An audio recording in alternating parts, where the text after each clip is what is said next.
Assalamu alaikum wa rahmatullahi ta'ala wa barakatuhu masu sauraro daga wannan tasha tamu mai suna komai da ruwanka MMY. Yau kuma da yardar Allah za mu kawo muku shiri ne akan ɗabi'u ko halaye guda 11 da ke rage kaifin kwakwalwa.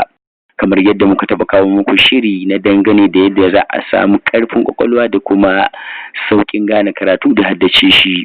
To yau kuma insha Allahu za mu kawo muku bayani ne akan wasu ɗabi'u guda 11 wanda suke rage kaifin kwakwalwa. Masana kimiyyar lafiyar kwakwalwa sun ce kwakwalwa ɓangaren jiki ne da ke da matuƙar muhimmanci wajen gudanar da kai komo a jikin ɗan adam. Likitoci da ita kanta ƙungiyar ko hukumar kiwon lafiya ta duniya sun bayyana cewa akwai wasu ɗabi'u da mutane ke yi da ke lalata kwakwalwa sannan da rage kaifinta. Ga ɗabi'un kamar haka. Na ɗaya, rashin cin abinci da safe. Rashin cin abinci da safe na cikin hanyoyin da ke dakusar da kaifin kwakwalwar mutum. Abinci na ɗauke da sinadarin da ke inganta aikin kwakwalwa, inda haka ke taimakawa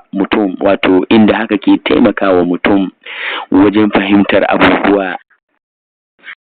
Na biyu, damuwa da yawan fushi. Yawan damuwa da saurin yin fushi musamman akan abin da bai taka kara ya karya ba na cutar da kwakwalwa. Yawan damuwa da yawan fushi na cutar da kiwon lafiyar mutum domin suna haddasa cututtuka da ke kama zuciya, taɓuwar hankali, mantuwa da sauransu. Na uku, shan taba sigari. Shan taba sigari na sa mantuwa domin hayaƙin tabar da ake zuƙa na cutar da kwakwalwa, sannan taba na cutar da huhun mutum. Na hudu, shakar gurɓatacciyar iska. Kwakwalwar mutum na buƙatar iska wanda ake kira oxygen da turanci domin gudanar da ayyukan da ya kamata. Rashin samun wannan iska kuwa na dakushe kaifin kwakwalwa. Na biyar, yin barci da hula ko ɗankwali a ka. Ɗaura ɗankwali ko saka hula na hana kwakwalwa samun iskar da take bukata domin gudanar da aiki da hutu wanda ya kamata ta samu. Na shida, yawaita shan kayan zaƙi. Zaƙi na taimakawa wajen kaifafa zurfin tunani, sai dai likitoci sun ce yawan shansa na cutar da kwakwalwa. Na bakwai, rashin samun isasshen barci. Rashin yin barci a lokacin da ya kamata kuma na tsawon lokacin da ya kamata na cutar da kwakwalwa da kiwon lafiyar mutum. Likitoci sun ce kamata yi mutum ya samu barci na tsawon awa 8 duk rana domin kaifafa kwakwalwa. Na takwas, yin aiki a lokacin da mutum ba shi da lafiya.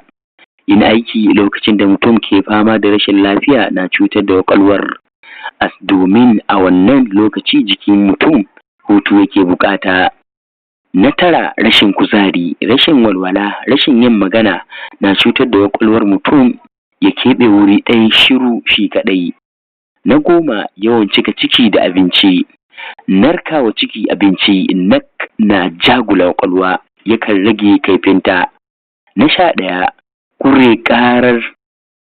ƙure ƙarar rediyo ko wani kayan sauti a kunne. Saka na'urar jin sauti a kunne sannan a ƙure ta na jagwalgwala nutsuwar kwakwalwar mutum. Da fatan za a kiyaye. Mun gode, ku huta lafiya, sai mun haɗu a cikin shirye-shiryenmu na gaba. Ku huta lafiya.